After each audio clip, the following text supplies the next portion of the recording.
Maria Kang, you have been all over the airwaves, TV, radio, YouTube, comments everywhere. When you posted that photo, what's your excuse, with yourself and your 3 young boys, when you posted that, did you have any idea it was going to go viral and have such controversy associated with it? No. I knew that it was going to be a very powerful image because I was in really good shape for having 3 kids in 3 years. I knew that it was going to motivate moms. I knew that people were going to take the caption and maybe say, I don't even have any kids. What is my excuse? But I had no idea that I would be talking about it with you, with CNN, with a lot of, with the world practically. I didn't know I'd be receiving emails from India and Peru and Australia about this image. So no, I absolutely did not know. Who can ever forecast something like this going viral as it has? But I'm really happy that it did because I do believe that it has inspired a lot of people to get up and work out. And when you posted this was just on your own Facebook page? Yes. And then people whoever follows you would copy and post it on their page, or somebody emailed it someone, or they tweeted it, or something happened like that. At what point after you posted it did you start getting the barrage of comments, positive or negative, comments from the media, or how soon did that hit you? I posted it originally last year around this time, and it was on my public Facebook page, and it was a fitness-oriented Facebook page. And almost immediately, I just got a lot of people, a lot of responses, and a lot of negative almost immediately. I received blogs that wrote a lot of critiques about it. So it was almost immediately. People said same reaction, which was, I'm totally inspired by this woman, and how did she do it? And then the other reaction being, she must be a bad mom. She's neglecting her kids. All she cares about is how she looks like. And, this is a fair question because I think it's all genetics. So I received a lot of the same feedback last year, but this year it was even more so. It's like, 110%, worse when it comes to bad comments, and they really hit below the belt. I mean, I thought being called a bad mother was hitting below the belt, but. Well, and it's interesting, too, is some of the comments, because I was reading through, just researching our interview and what people are saying and where you've been, and it's interesting that people were questioning, number one, if those are even your children in the photo. Do you have a nanny? Do you even have stretch marks? Your genetics. I mean, all these things that they questioned, but there's very few questions of what struggles have you? Like, who is Maria? I think that the controversy that the picture created really represents the kind of society that we're in today, which is people aren't doing their due diligence. People are making huge assumptions.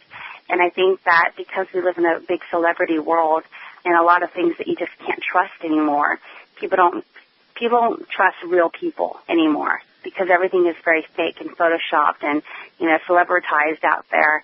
So, I could have been an ad maybe for some people. They might think I'm some guerrilla marketing campaign from some company out there, and those aren't my kids. I mean, I can see why people thought that was possible. Yeah, and I think that just represents where we are today. Well, and talk a little bit, too, if you can, just since we can hear it in your voice, is some of the challenges you've overcome, because you haven't always looked like this. You did have weight struggles. As younger, you weren't what we consider an obese child or even an overweight child, but you were a normal child with normal family upbringing and some of the challenges that, that you overcame. What were some of those? First I want to mention that I'm not a person that's very extremely underweight. I'm not anorexic looking. I'm very normal. I struggle with my thighs. And at the same time, I'm not extremely lean either. You don't see a six-pack. I mean, I don't have a six-pack in that photo. I just have I have a toned body. So I have a very realistic, normal body that other people can aspire to have. Growing up, I was normal also, but I did struggle with my weight. I have 3 other siblings who are female, and it seemed like my genetics looked more like my mother's genetics, which she was overweight, and she is overweight. She developed diabetes in her 20s, a stroke in her 30s, heart attack, and a kidney transplant in her 40s.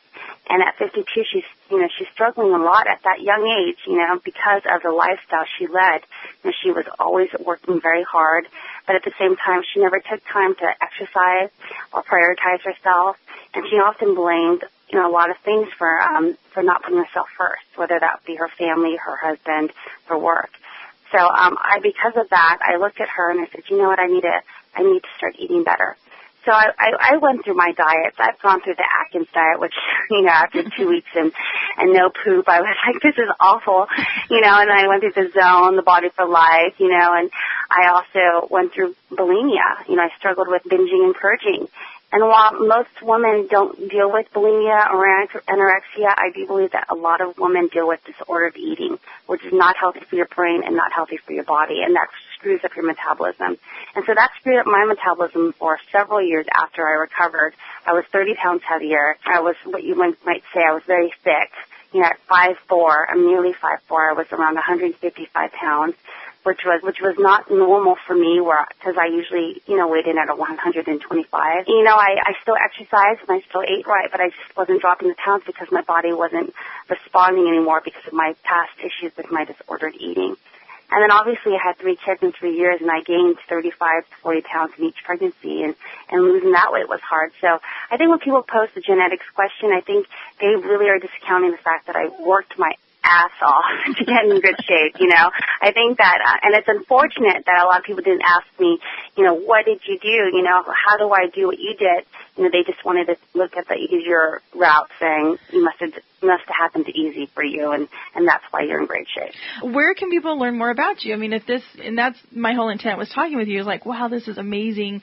Number one, how the media just was, and of course, like you said, they're going to focus mostly on the negative part and the controversial part because that's where the ratings are, which is really, really unfortunate, and that people aren't maybe seeking out who is this woman and what is she really all about. Where can we learn more about you?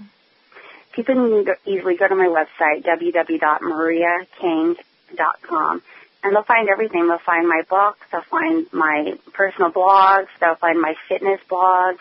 Everything that I did to get back in shape is there, especially if somewhere on there's a link to my Facebook, and I post stuff almost daily, tips and motivational quotes and all that good stuff. Well, I appreciate you taking the time to talk with us, and I just wish you all the best. Well, thanks, Donna, and you know what, I really appreciate you doing some research. I'm really surprised. Well, that's the part that intrigues me, is they don't want to go beneath the layers, which is really unfortunate. So that's what I like to do is let's see who is really Maria and what was the intent, and it is very, very clear that your intent was never to make people feel poorly about themselves in any way, shape, or form. Thanks, Don.